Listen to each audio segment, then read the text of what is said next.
Have you ever felt like a giant in a world of tiny people? Well, that's exactly what happened to Lemuel Gulliver. Let's dive into his incredible adventure to the island of Lilliput. Our story begins with Gulliver, a ship's surgeon who finds himself shipwrecked after a violent storm.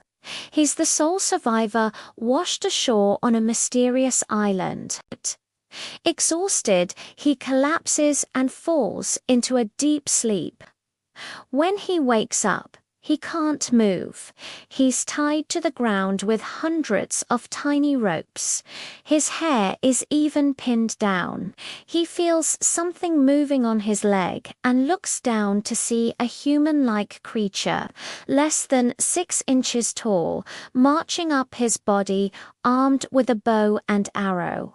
Soon, he's surrounded by thousands of these miniature people.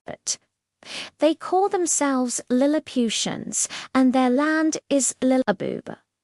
Gulliver is a giant to them, a man-mountain. They're terrified, but also fascinated. After he proves he means no harm by not eating the tiny men they send up to him, they decide to show him some hospitality. They bring him food and drink, but it takes hundreds of tiny loaves of bread and whole barrels of wine just to satisfy a fraction of his hunger and thirst. Transporting Gulliver to their capital city is a monumental task. They build a special wooden cart, pulled by 1,500 of their strongest horses, to move him.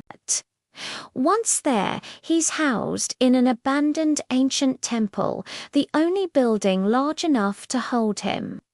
The Emperor of Lilliput comes to visit, and they slowly begin to communicate. Gulliver learns their language and customs, and the Lilliputians start to trust him.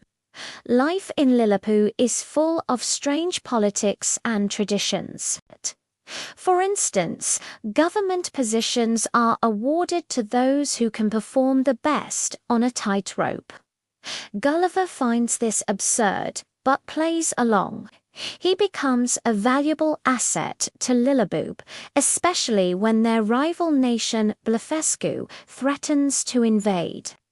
The war between the two tiny nations started over a ridiculous argument, which end of a boiled egg to crack.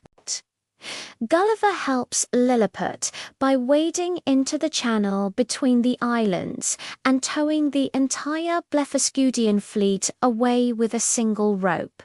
He's hailed as a hero. But Gulliver's fame doesn't last.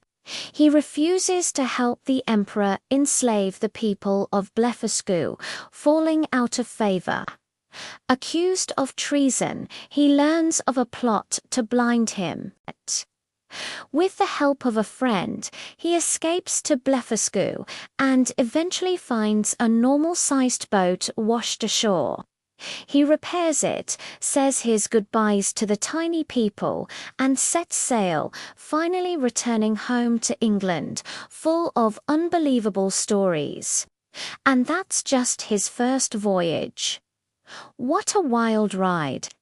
If you enjoyed this story, hit that like button and subscribe for more adventures.